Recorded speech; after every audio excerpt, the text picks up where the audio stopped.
Assal- Assalamualaikum warahmatullahi wabarakatuh.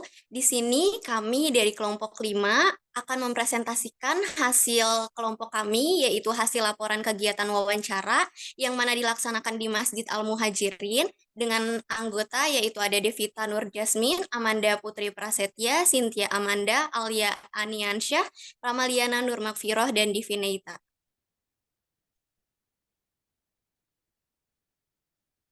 Kemudian di sini ada pendahuluan yang mana pada kesempatan kali ini kami melakukan wawancara kepada Ketua DKM Pengurus Masjid Al-Muhajirin yang berada di Larangan Indah, Tangerang dengan narasumber yaitu Bapak Ustadz Rahman. Kami sudah menyiapkan beberapa pertanyaan dan kami melakukan wawancara ini untuk mengetahui aspek kesejahteraan, politik, gender, teknologi, kekerasan, dan pendidikan sekaligus dengan lingkungan. Kegiatan ini kami laksanakan pada hari Kamis 7 Desember 2023.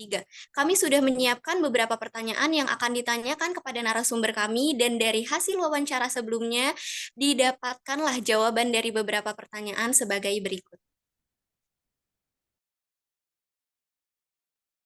Baik, yang pertama ada aspek kesejahteraan, yang mana pertanyaan pertama yaitu bagaimana kondisi kesejahteraan pada masjid ini? Apakah semua pengurus berperan dalam mensejahterakan masjid ini? Mungkin bisa berikan contoh dalam mensejahterakan masjid ini. Dan didapatkan hasil yang mana pastinya semua pengurus berperan aktif mensejahterakan.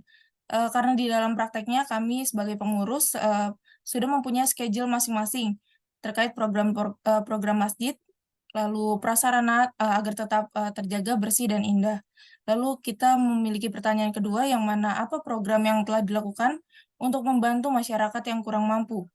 Yang mana program yang dilakukan diantaranya yaitu rutin memberikan bantuan kepada anak-anak yatim, duafa, terutama ibu-ibu yang sudah lanjut atau janda setiap tahun di bulan-bulan santunan anak yatim, dan termasuk pada bulan Idul Fitri dan juga dari zakat fitrah.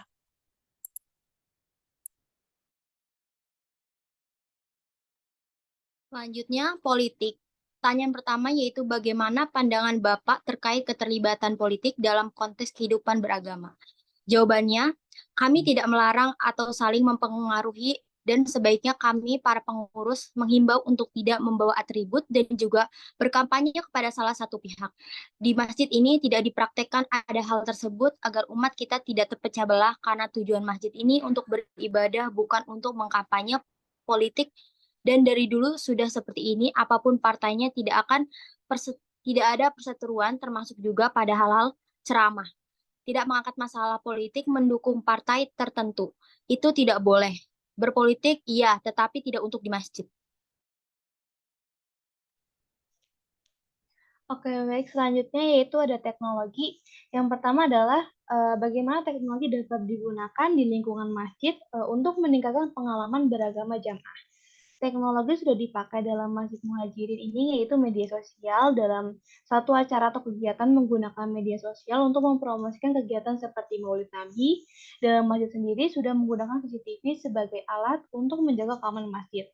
Pertanyaan kedua yaitu bagaimana pandangan narasumber terhadap penggunaan teknologi di masjid, khususnya terkait digitalisasi. Penggunaan teknologi sangat membantu sekali, namun pastinya ada sisi positif dan negatifnya.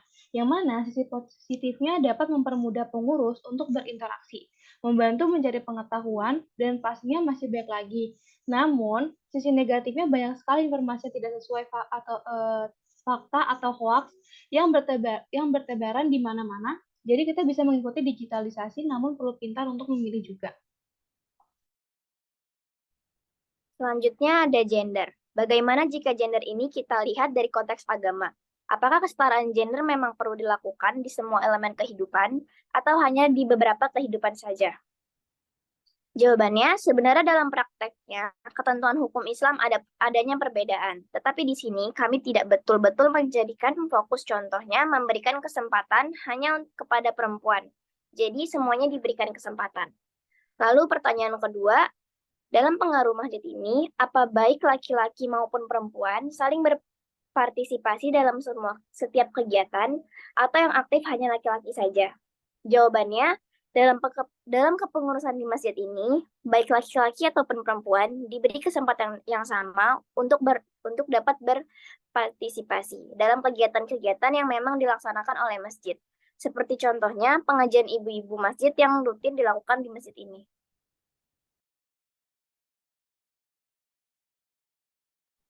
Selanjutnya, yang kelima, kekerasan. Apa dilakukan masjid pernah terjadi kegiatan kekerasan dan apa peran pengurus masjid yang mengetahui hal tersebut? Jawabannya, tidak pernah ada kekerasan di lingkungan masjid ini antar pengurus dan lainnya. Namun waktu itu pernah terjadi adanya maling yang masuk ke dalam ruangan kotak amal, tetapi dengan adanya maling itu tidak ada kekerasan, namun langsung dilaporkan atau dipanggil kepada pihak yang berwajib.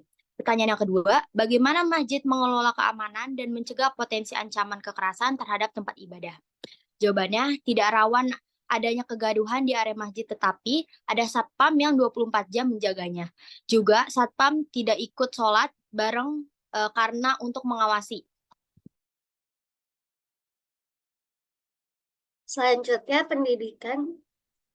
Cara apa yang dilakukan untuk memfasilitasi pembelajaran dan pengembangan diri bagi jamaah, baik anak-anak, remaja, dan dewasa? Jawabannya, untuk memfasilitasi pembelajaran dan pengembangan diri, Masjid Muhajirin memiliki program mengaji yang bisa diikuti baik anak-anak remaja maupun dewasa, begitu pula dalam kepengurusan masjid yang bisa diikuti oleh remaja atau dewasa yang dapat mengembangkan cara berorganisasi di setiap acara besar, dan juga dalam kepengurusan masjid ada kegiatan mingguan yang dapat menambah wawasan. Selanjutnya, apakah Masjid Muhajirin ini mendukung pendidikan anak-anak yang kurang mampu atau terpinggirkan dalam masyarakat? Jika ada, bagaimana cara mengatasinya? Jawabannya, untuk saat ini Masjid Muhajirin belum bisa membantu anak yang kurang mampu mengenai pendidikan secara umum atau menyekolahkannya. Namun Masjid Muhajirin terbuka untuk anak tersebut jika ingin belajar agama seperti mengaji maupun membaca menulis, akan dipandu oleh pengelola di sini, dan juga Masjid Muhajirin hanya bisa membantu memberikan sedikit rezeki kepada keluarga yang membutuhkan tersebut. Selanjutnya ada lingkungan. Apa yang masjid lakukan untuk membantu lingkungan sekitar? Jawabannya, Masjid Muhajirin membantu lingkungan sekitar dengan cara selalu menjaga kebersihan lingkungan di sekitar masjid. Di antaranya, dari pengurus Masjid Muhajirin, selalu kerja bakti tidak hanya di dalam Masjid Muhajirin, tetapi juga di luar, agar lingkungan tersebut dapat terjaga kebersihannya. Lalu pertanyaan yang kedua, apakah ada inisiatif khusus dari masjid untuk menjaga lingkungan sekitarnya? Jawabannya, pengurus memiliki program masing-masing di setiap perumahan di lingkungan yang terdekat. Masjid Muhajirin dan pengurus memiliki jadwal bertemu dengan warga sekitar dengan tujuan menjaga lingkungan di sekitar Masjid Muhajirin agar tetap terjaga.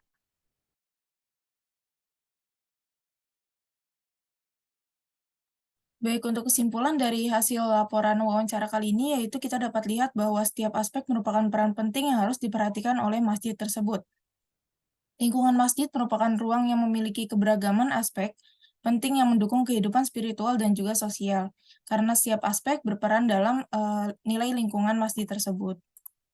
Baik, sekiranya sekian presentasi dari kelompok kami, kurang lebihnya mohon maaf. Wassalamualaikum warahmatullahi wabarakatuh.